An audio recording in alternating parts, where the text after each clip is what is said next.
Thank you to Sakuraco and TokyoTreat for sponsoring today's video.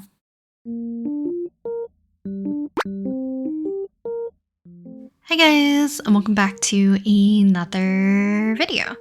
So back in, I think the end of 2024, around December, I actually had a little mini project that I wanted to do. So I ended up jotting down a few notes and doing a little bit of thumbnailing for that project. So for today, I would like to take you guys along with me as we jump into making a kind of like moving desktop wallpaper. So the one that says 17 right now on the screen is actually my little lock screen that I made quickly for my computer. So I went ahead and took the same gradient alongside with the 17 logo and slapped it into the background of our now new template. So I did the sketch off screen at some point, I think last year. So I finally found time to work on it today. So to start off, I wanted to outline our 17 logo, by the way. So I don't think I gave like proper context to exactly what I want to do for the moving wallpaper. So right now you can kind of see that I opened up a new canvas with my references, and it's actually the mascots of every, I guess, like 17 member. They're called Miniteen, and it's kind of like little cartoon characters that represent each member of 17. I'm going to draw all 14 today, so 13 of the members alongside with their mascot, or I guess like, yeah, it's their mascot character Bonbongi, which will be kind of like in the lower center of our little logo here. So to start off, I wanted to make sure that I could place all of the members kind of like around the 17 logo, and I'll kind of explain how I want to approach this. So I want all the members to be kind of like evenly-ish spaced out amongst like the logo so that they can kind of like pop in and out of where they are to have a little bit of movement. But for whenever a character disappears from the logo, I want them to appear in the bottom right-hand corner to come in and wave and say hi, which is kind of like the whole aspect of wanting to have like the moving wallpaper. I know this is something that like I am capable of making just because I'm kind of combining a few things together, which is my very small knowledge of knowing how to rig stuff in Live 2D, as I've done a few little like wallpapers for phones and stuff.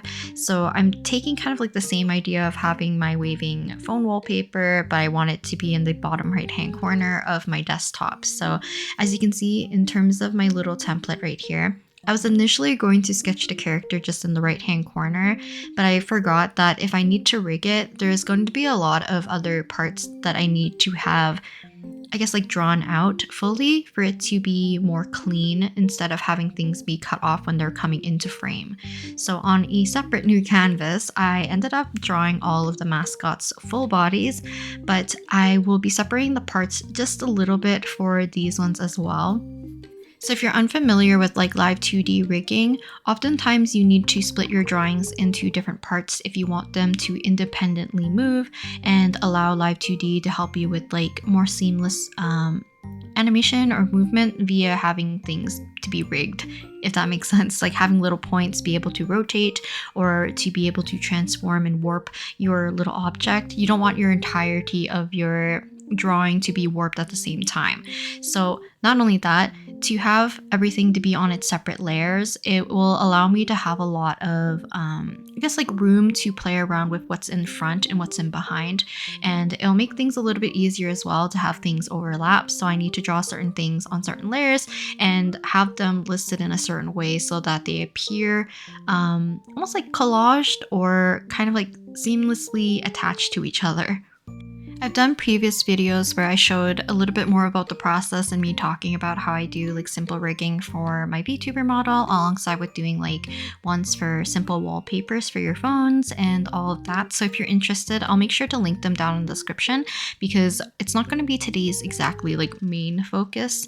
A good portion of the video is just going to be showing you how I am going to be doing the sketches alongside with formatting everything so that we can prep it for rigging. Sorry to interrupt, but I wanted to let you guys know a bit more about TokyoTreat and Sakuraco. TokyoTreat is a fun and exclusive Japanese snack box featuring unique and exclusive flavors straight from Japan. Each box is filled with a variety of full-size Japanese snack items like limited edition Kit Kats, unique flavored Japanese chips, and occasionally Japanese sodas that are only available in Japan for a limited time. Lots of red-coated snacks are here in this box. just in time for the new year as well as the upcoming Lunar New Year's. While Sakuraco is a monthly Japanese artisan snack box that supports local Japanese snack makers, each box comes with 20 traditional, authentic, and artisan Japanese snacks, including Japanese teas and a special Japanese tableware. I always find that the snacks from Sakuraco fits my palate quite well with a lot more traditional flavors. Also, let's not forget that tableware for this month, which happens to be the Nishijin Ori coaster. So I was not sure what this was initially, but this is a beautiful woven fabric. And Nishijin Ori is actually woven fabric with 1,000 years of history. Designs do differ from each box, but I ended up getting this quite simple and cute design. Both boxes come with a 24-page cultural guide, and I love the fact that it includes information regarding ingredients and allergens for each of the snacks, but also informs you of little tidbits of information revolving around culture and traditions in Japan. New Year's is a very important time for everyone around the world, but you can check out how Japan celebrates the New Year's with the little information blurbs in this booklet. Each month has a different theme, meaning that you get to try out a whole new selection of new treats every month. For example, TokyoTreat's box theme for the month of January is the New Year's Treatings, which is a very cute name, while Sakuraco's theme is New Year's in Japan. Okay, so it's actually time to try out the tea, and I'm super excited for this one because yuzu is actually one of my favorite flavors in general. So I'm excited to see that there's actually a yuzu sencha. So the citrus taste of the yuzu with the green tea is probably now my new favorite tea. So please do give it a try if you can. Other than the tea, I was super excited to try out the strawberry daifuku. They're always so soft and light in flavor, so I can never have enough of these.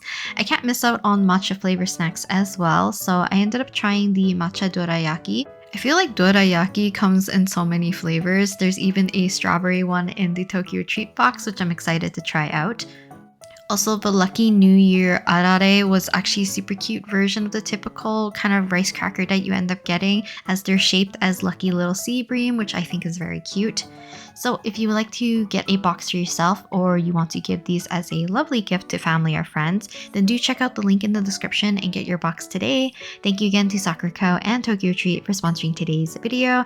Now let's get back to making that wallpaper. And then I'll show you a little bit about the rigging process and then uploading it to, I think it's Wallpaper Engine, so that you're able to use it on top of your desktop. So moving along back to our main wallpaper, I ended up wanting to scale it up. So I changed the resolution to be about double the size because I noticed that the brush that I wanted to use, the size was just not as crisp or clear enough for me. So I want to size up so that we can use an appropriate size brush without having to get too small and pixelated. I am using the Milli pen for the line work. I just find that the line consistency makes things a little bit more cleaner and it's just easier to work with. But also, to make things a little bit simple as well as efficient, I guess, you might see like a purple line in the middle of my canvas every so often. So I'm taking advantage that Clip Studio Paint, as well as like other programs, has the ability to have like a symmetry tool, and a lot of the little characters right here have very symmetrical faces and symmetrical features. So oftentimes when I'm drawing their faces or their heads or their bodies, I'm going to be using the symmetry tool so that we can have everything to be even. And then for other details like some of their arms, their eyes, little accents or like little parts on top of their heads, I'm going to draw separately and then erase any parts that are not necessary to kind of like complete the little characters. So as I'm doing the line art, you might see that some areas have a little bit of an overlap. So part of me wanted to have some of their hands to be like resting on top of the logo, and then some of the arms I wanted to be is kind of like waving. So if they're most likely on the sides of our little logo here, I have them kind of waving so that they have kind of like their arm doing something else other than just like gripping to the side of our logo like the ones at the top are. So I just thought it'd be cuter to add a little bit more movement this way as well.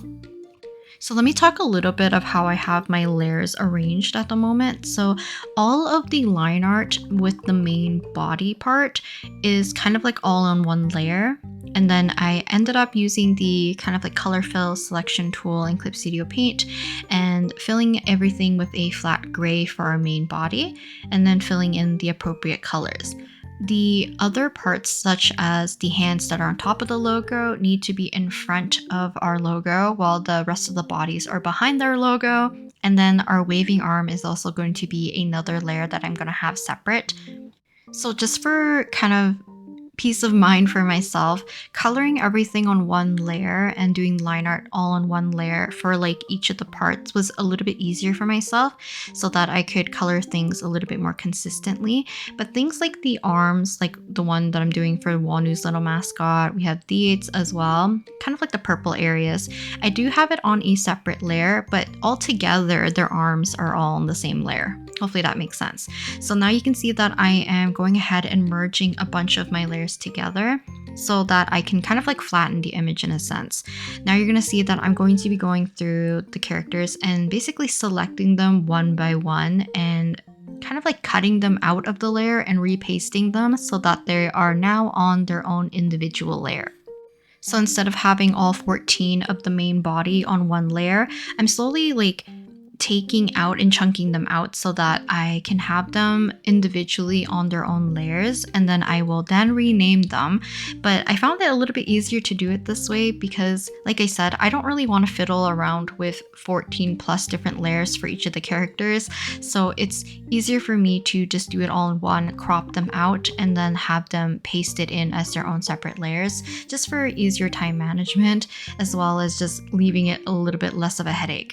I already went ahead and renamed all the layers to be more appropriate so that we know what is what when we actually import them into Live 2D. So now with all the little mini versions done, I am working on the larger versions. So I went ahead and kind of moved everybody into the same spot and then cropped our canvas to be a lot thinner so that we can just have a smaller work area. So similar to the smaller ones, I am using the symmetry tool for the majority of their head and their body, but things like their other arm as well as the waving hand or arm, I want that to be on a separate layer so that it can independently move. So after I finished all that, I went ahead and filled in all the colors, and then we'll be able to drop in our shadows, add any details. If you ever see me use like a strange color for a fill that's not normal, so in this case I was using blue, it's just easier for me to see so that I can alpha lock it and then fill it in with the appropriate color. So right now it kind of looks like that Bonbongi's arm is kind of like seamlessly into his body right now, and it's kind of important that I needed to make sure that there was a good overlap. So I did end up drawing his arm on a separate layer alongside with flattening with his color. I also put a white border. So the good thing about Live 2D is that I am able to put the white border for just his little waving hand on a separate layer, and I am going to be able to move it alongside with his arm, but still keep that white border behind the main body of Bonbongi. So in this case, each of the larger characters will have their waving hand, they will have their main body, and then underneath the main body, I will have just the white outline for the hand, because I have already merged my white outline with the body, which will stay there permanently, but then having things in the proper order will allow me to have the waving arm and that outline to move independently. So I'll be sure to answer any questions you have in the comments regarding this, because I know this video is not going to be super comprehensive or clear. I just really wanted to show you guys kind of the process of me making this wallpaper. So right now I'm just showing you guys all the finished versions of our larger cast, I guess.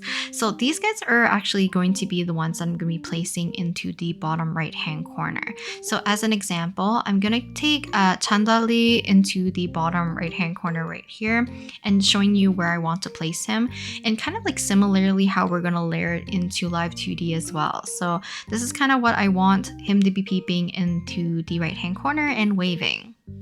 So moving along, we are opening up Live 2D. I have now imported both of my files. So before I start anything, I am deleting my sketch layers right off the bat so that I don't get confused with these layers later on. So we can trash those away.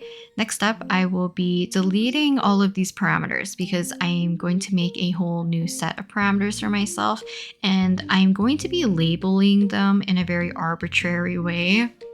So 1 to 14 will kind of like give me the base for our character to basically move side to side.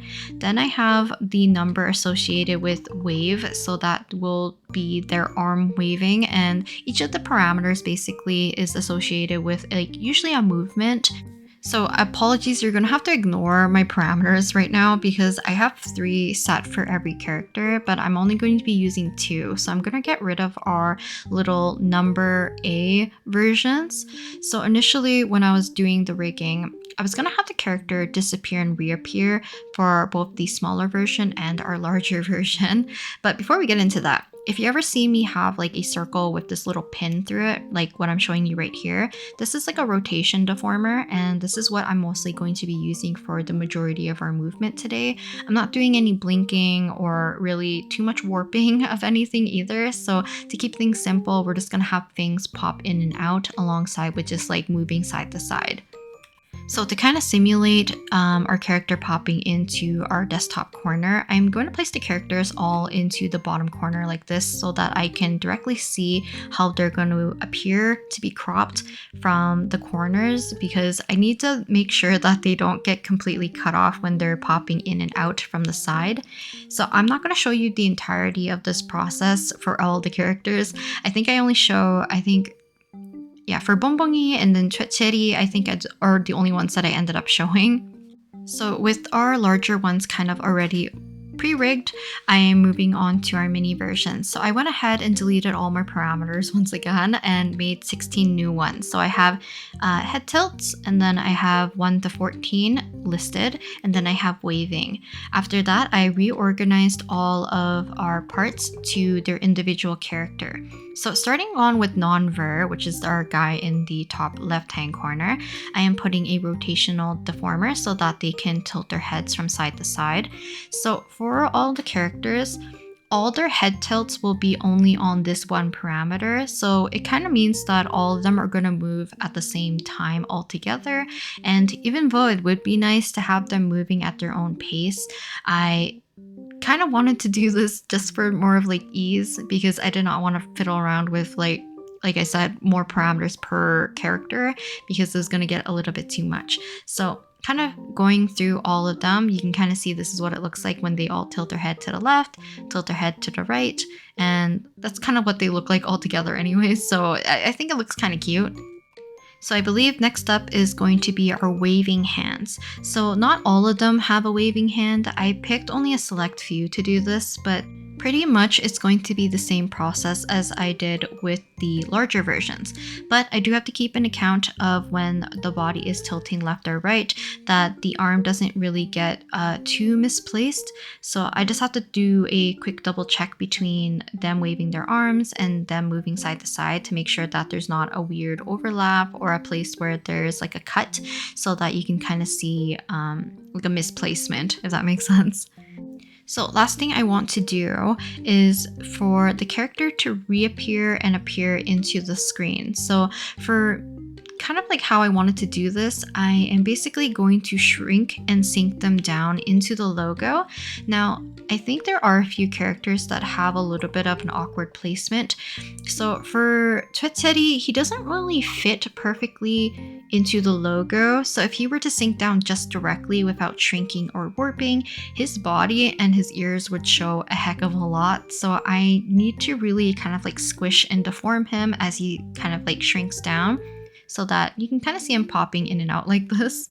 Another thing that I made sure to do is that I wanted their hands to kind of reappear and to appear at the same time without having to move their hands directly. So I have like little parameter dots that are like super close together. And the reason being is that once it hits like a certain value, it will immediately change the opacity to 0. And that's because kind of like the parameter on the very left hand side, I have at 0 for the opacity, and then the little dot, I think I have it set to -25 right next to it, will be the opacity right at 100. So it kind of jumps from 100 to 0 really quickly, and that kind of gives me the ability to make their hands disappear as soon as the character dips down into the logo. So finally, we're on like almost the last step, which is making the actual animation part. So once you do kind of like the grueling process of doing the majority of the rigging and all that, you get to play around kind of with the fun part, which is making up your animation sequence. So I went ahead and imported both of our rigging files. And once you do that, you kind of get a little timeline. So in this little drop down menu right here, you can kind of see it says live 2D parameters. So these are all the parameters that you ended up doing the rigging for. So you can kind of see our little sequence right here. And basically we are going to use the parameters where they're set, and it will basically create a keyform on our timeline, which is going to help us create our animation. Like I said, there's going to be other videos where people are going to explain this more fully, so I highly recommend watching like the basics of it because it's going to be very confusing. But I'm going to basically go through and set all my keyforms for our movement of them swaying back and forth first, so that I can kind of like time it to be, I think at this point, every second they're going to be bobbing back and forth all together. And then I will kind of like move to the least consequential ones up until something that's more important, like them coming in and out of the screen. So even though for me, this is like one of the most fun parts because I kind of get to see it come together slowly, and it's kind of like more at an attainable spot versus like rigging is low-key a headache for me sometimes. It does take quite a bit of time because you're going back and forth, making sure to check the movements if they look correct.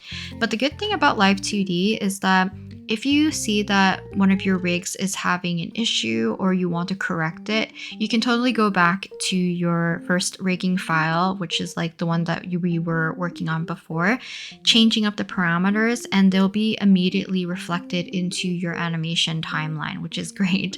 So for me, I did notice that there were some parts where some of the characters were being cut off a little bit too much, or if they were having a little bit of an issue with a gap between their arm and their body, I was able to correct it into our little Live 2D file before going back into our animation file and having that already corrected. So like I mentioned, this is kind of like my favorite part because I'm actually making the decisions of where I want the characters to pop in and out. So I have to kind of time it right here so that when they're moving sideways or like back and forth, and when they disappear, they'll reappear into the bottom right hand corner. Then when they disappear from the right hand corner, they'll reappear back on top of the logo. Because I kind of want to make it kind of look like that when they disappear, they're like running towards your right hand corner to come say hello. And then when they disappear, they come back into the logo so that they can join the rest of their friends and start waving and bobbing along again. But before we were finished, be sure to check your parameters and your animation thoroughly first. I did notice it right here, but I'm going to show you guys a close-up. So for Woozy's little mascot, I think his name is Pyopoli. I don't know how to say it appropriately, but his hands tend to linger for a little bit too long. So I went back into my parameters alongside with our timeline to check where was the keyform that was causing this issue. So this particular keyform was set to, let's say, like 10% visible.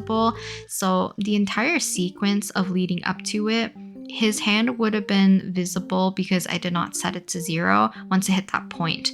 So once I changed it back to 0, we can have his hand disappear fully, and it kind of works a little bit more seamlessly. It's a good thing I caught that. I think everyone else's hands and their bodies and all that kind of worked out nicely. So I think his is the only one that had a little bit of an issue.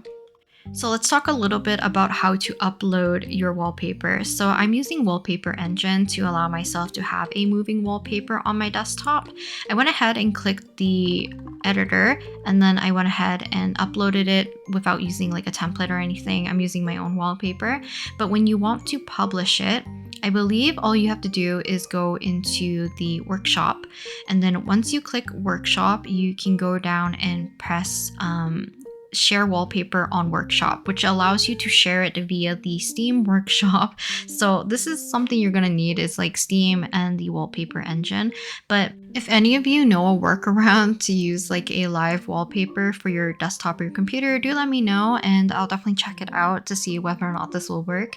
But for now, if you do have Wallpaper Engine and you would like to use my wallpaper, it will be linked in the description to the Steam workshop page. So you can go ahead and download it and use it.